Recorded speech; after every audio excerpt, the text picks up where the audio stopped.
Hello students, आप सभी का स्वागत है ताप्ती स्टडी क्लासेस चैनल पे। तो आज के इस वीडियो में हम 12th फिजिक्स का पूरा कंप्लीट सॉल्यूशन देखेंगे, वार्षिक पेपर 2022 का। ठीक है, तो पेपर तो बहुत अच्छा गया होगा आपका, क्योंकि जितने इंपॉर्टेंट क्वेश्चंस यहाँ पर मैंने आपको प्रोवाइड करे थे लगभग उसी में से बहुत सारे क्वेश्चंस आए हैं।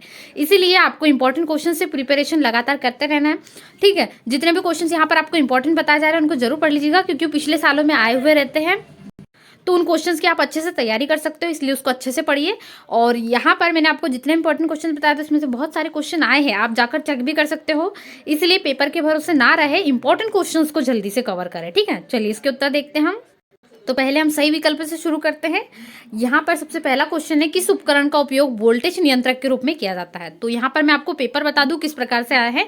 परीक्षा अध्ययन प्लस तिमाही प्लस 6 माही परीक्षा जो आपकी हुई थी उसके पेपर में से, और प्रश्न बैंक के कुछ प्रश्न आए। प्रश्न बैंक से बहुत कम प्रश्न आए हैं हालांकि, तो इसलिए आपको परीक्षा अध्ययन से भी थोड़ा सा पढ़ना है। सबके पास होगी परीक्षा अध्ययन, या फिर मैंने आपको कल जो 4 सेट बताए थे उसमें से भी कुछ क्वेश्चन आए हैं। ठीक है, तो जेनर डायोड आ जाएगा पहले का, वोल्टेज नियंत्रक के रूप में हम प्रयोग करते हैं। फर्स्ट आंसर हो जाएगा जेनर डायोड। ठीक है, ओमीय प्रतिरोध है तो तांबे का तार जो है ओमीय प्रतिरोध का एग्जाम्पल यहाँ पर हो जाएगा। संयुक्त सूक्ष्मदर्शी में नेत्रिका की फोकस दूरी अभिदृश्य की फोकस दूरी से क्या होती है, अधिक होती है। ठीक है, ज्यादा होती है मतलब। चलिए अगला प्रश्न देख लेते हैं। तो अगला क्वेश्चन, एक प्रोटॉन में न्यूनतम आवेश कितना होता है। तो कितना होता है, 1.6 गुणित 10 की घात 19 कूलाम। ठीक है, इतना होता है। तो क्वेश्चन नंबर 3 मतलब ऑप्शन नंबर 3 करेक्ट आंसर है। ठीक है, मैंने आपको इसमें ही बोला था जो है इस क्वेश्चन में अन्योन्य प्रेरणा और स्वप्रेरणा में अंतर याद करने कहा था, वो भी शायद आया है वो क्वेश्चन, तो आपने करा होगा। किसी कुंडली का स्वप्रेरकत्व निर्भर नहीं करता है, किस पर, कुंडली में प्रवाहित धारा पर उसका स्वप्रेरकत्व निर्भर नहीं करता। ये अंतर में भी एक पॉइंट था स्वप्रेरकत्व और अन्योन्य प्रेरकत्व में, तो उसमें आपने करके आए होंगे। ठीक है, मैंने आपको 3 से 4 अंतर पढ़ने के लिए कहा था। ट्रांसफार्मर किस सिद्धांत पर आधारित होता है, तो अन्योन्य प्रेरण के सिद्धांत पर आधारित होता है। ठीक है, एक अगला क्वेश्चन है इसमें। चलिए अगला क्वेश्चन देख लेते हैं। किसी कुंडली का स्वप्रेरकत्व निर्भर नहीं करता, हमने देख चुके कुंडली में प्रवाहित धारा पर, इस पर निर्भर नहीं करता। ये स्वप्रेरकत्व का अंतर में आपने पढ़ा होगा। ठीक है, विद्युत चुंबकीय तरंगे उत्पन्न होती है किससे, तो त्वरित आवेश से, मतलब जो आवेश हम तुरंत उसको देंगे उसी से क्या होती है, विद्युत चुंबकीय तरंगे उत्पन्न होती है। ठीक है, ये आपका आंसर हो जाएगा। इसके बाद हम अगले प्रश्न को देख लेते हैं। और इस चैनल पे जितने भी स्टूडेंट्स नए हैं चैनल सब्सक्राइब कर लीजिएगा, ताकि आपको कक्षा 12वीं से संबंधित सारे इंपॉर्टेंट प्रश्न मिल सके। ठीक है, जितने इंपॉर्टेंट प्रोवाइड किए जा रहे हैं ना, यदि आप उसको पढ़कर जाते हो तो आपके बहुत ज्यादा अच्छे नंबर आ जाएंगे, पासिंग से भी ज्यादा नंबर आपको मिलेंगे। इसलिए इंपॉर्टेंट क्वेश्चन को जरूर पढ़िए, उनको ध्यान से लिख लीजिए। ठीक है, चलिए आगे है। सबसे अधिक आवृत्ति की विद्युत चुंबकीय तरंग कौन सी किरणें, गामा किरणें। ठीक है, जो रेस फटाफट से मतलब आर पार एक समझ लीजिए पूरी चीजों को क्या कर सकती है, आवृत्ति में स्पीडली है। धारावाही परिनालिका खालिस्तान की भांति व्यवहार करती है, तो दंड चुंबक की भांति व्यवहार करती है।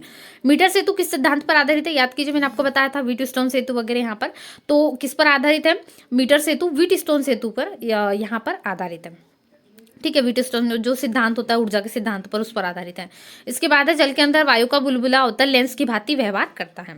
ठीक है, नैन गेट का बुलियन व्यंजक यहाँ पर आपको पूछा गया है, तो यहाँ पर आप क्या लिखोगे, जो नैन गेट का बुलियन व्यंजक होता है वो होता है a dot b is equal to, यहाँ पर हम करेंगे तो जो यहाँ पर होगा y is equal to a dot b. ठीक है, इस प्रकार से होगा।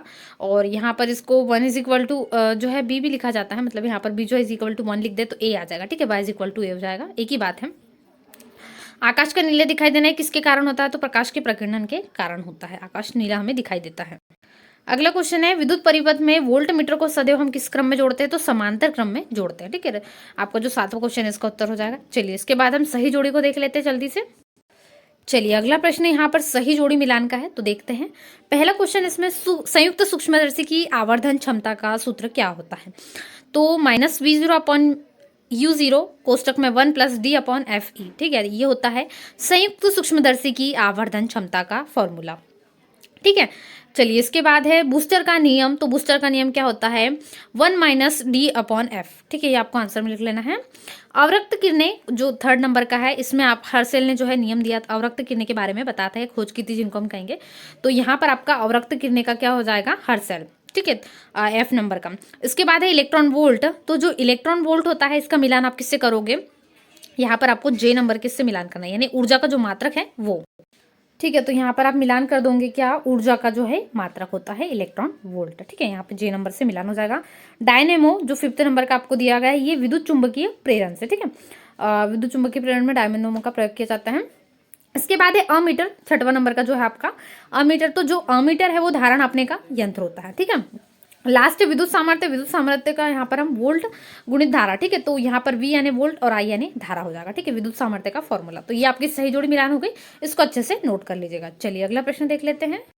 तो आपका प्रश्न क्रमांक 4 है, प्रत्येक कथन का एक वाक्य में उत्तर दीजिए। लेंस की फोकस दूरी लेंस की क्षमता पर किस प्रकार निर्भर करती है, ठीक है। यानी ये जो है यहाँ पर इसका फॉर्मूला आप बता सकते हो कि उसके विपरीत होती है या फिर समानुपाती या व्युत्क्रमानुपाती होती है, ठीक है। ऐसे आपको बताना है तो P = 1/f हो जाएगा, फोकस दूरी और लेंस की क्षमता दोनों, ठीक है, इस प्रकार से। तो किस गेट को व्युत्क्रम गेट कहा जाता है, तो इसको व्युत्क्रमण गेट या व्युत्क्रम गेट कहते हैं, नॉट गेट को, ठीक है। नॉट गेट लिखा होगा आपने, आंसर करेक्ट है। लेंज का नियम किस सिद्धांत पर आधारित है, तो ऊर्जा संरक्षण के सिद्धांत पर ये आधारित है।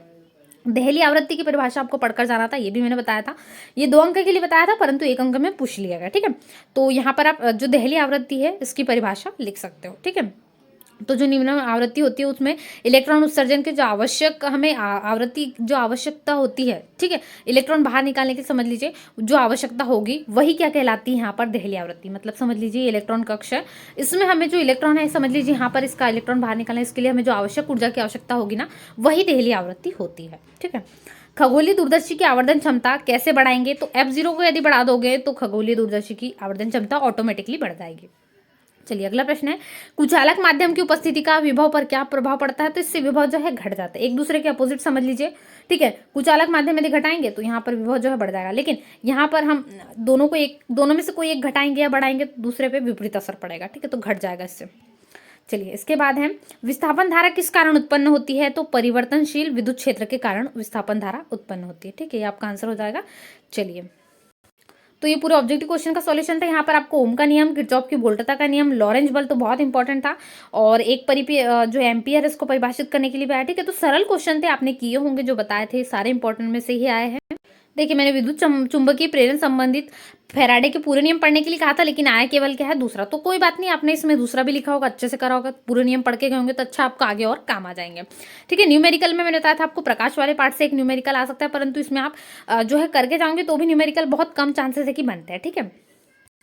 देखिए एन और पी प्रकार के अर्धचालकों में भी अंतर आया है, 2 ही अंतर आया है, परंतु यहाँ पर आपको करना था, या फिर नैंड गेट की सारणी। लेकिन अगर जिसने एन और पी प्रकार के अर्धचालक करे तो उसको पूरा नंबर मिल जाएंगे। कई बार नैंड गेट की सारणी में जो है हमारी कैलकुलेशन कई बार गड़बड़ी हो जाती है या थोड़ा सा मिस्टेक भी होती है, तो उसमें नंबर कटता है। लेकिन अंतर एन और पी प्रकार के अर्धचालक में तो पूरे आपको नंबर मिल जाएंगे, ठीक है। जिसको अच्छे से आते हो तो दोनों क्वेश्चन अच्छे से कर सकता है।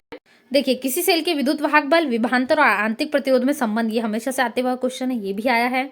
अंतर आपको ज्यादा आया, ठीक है, सरल सूक्ष्मदर्शी खगोलीय दूरदर्शी में अंतर भी आया है। और वैद्युत द्विध्रुव की जो है निरक्षीय स्थिति आई, दोनों स्थितियां मैंने आपको पढ़ने के लिए कहा था, लेकिन उसके बाद में बढ़िया सा क्वेश्चन आया, समांतर प्लेट संधारित्र की धारिता के लिए व्यंजक आपको पूछा गया, जो कि सरल था, तो आपने कर लिया होगा ये भी, ठीक है। तो ऐसे कुछ क्वेश्चंस बने थे आपको, और एलसीआर परिपथ तो बहुत इंपॉर्टेंट था ही, और वो आया भी है, तो इस प्रकार के आपको कर लेना था। इसके अलावा एसी जनरेटर है वो भी आया था, तो जो भी आपसे क्वेश्चन बना होगा आपने किया होगा। तो आई होप कि आपका एग्जाम अच्छा गया होगा। चैनल को सब्सक्राइब कर लीजिएगा, जितने भी स्टूडेंट्स चैनल पे नए हैं, दोस्तों के साथ शेयर करना ना भूलें, वीडियो को लाइक भी करें और साथ ही साथ में दोस्तों के साथ शेयर भी करें। मिलते हैं नए वीडियो में, थैंक्स फॉर वॉचिंग।